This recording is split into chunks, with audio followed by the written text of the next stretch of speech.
اعوذ باللہ من الشیطان الرجیم بسم اللہ الرحمن الرحیم۔ ہسٹری ود شہزاد کے تمام ناظرین کو السلام علیکم۔ ناظرین، کیا آپ جانتے ہیں کہ فرشتوں کے سردار جبرائیل علیہ السلام کے 600 پر ہیں؟ اگر وہ اپنا ایک پر پھیلا دیں تو پورا آسمان چھپ جائے۔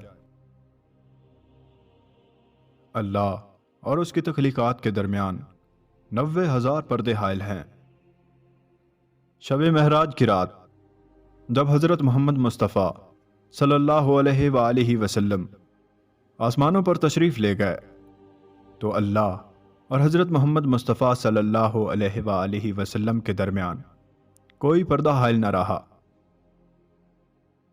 سدرۃ المنتہا آسمانوں پر ایک ایسا درخت ہے جس سے آگے جانے کی کسی کو اجازت نہیں۔ فرشتوں کے سردار جبرائیل علیہ السلام کو بھی اس سے آگے جانے کی اجازت نہیں۔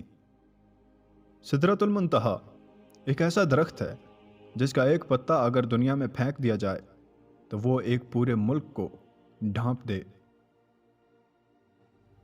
کیا آپ کو معلوم ہے کہ اللہ کے قریب ترین فرشتے حضرت جبرائیل علیہ السلام اور حضرت اسرافیل علیہ السلام ہیں؟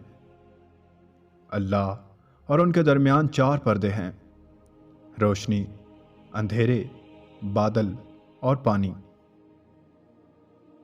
کیا آپ کو معلوم ہے کہ کائنات کا آخری جاندار جو قیامت والے دن اپنے ہاتھوں وفات پائے گا، ان کا نام عزرائیل علیہ السلام ہے؟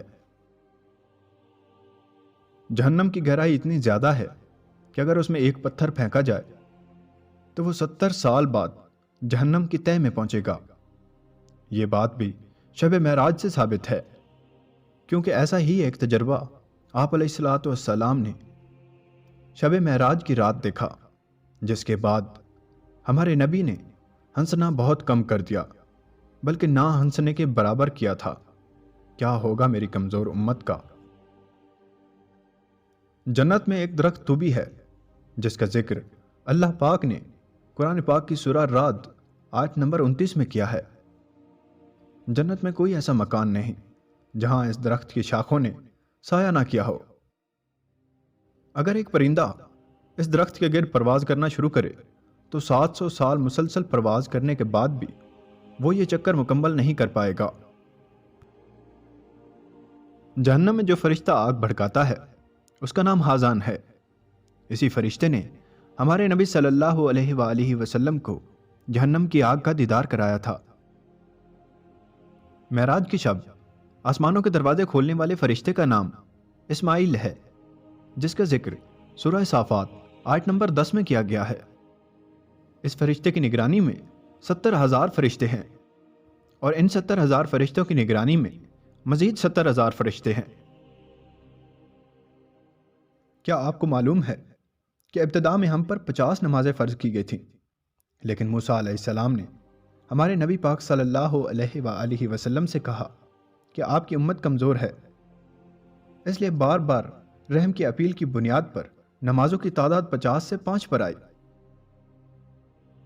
حضرت موسیٰ علیہ السلام نے نبی پاک صلی اللہ علیہ وآلہ وسلم سے فرمایا کہ آپ کی امت میں آنے والے آخری لوگ نالائق، سست اور عبادت سے بھاگنے والے ہوں گے، اس لیے وہ یہ 5 نمازیں بھی پوری نہ کر سکیں گے۔ اس لیے اللہ سے مزید رحم کی اپیل کرے کہ نمازوں کی تعداد کم کی جائے۔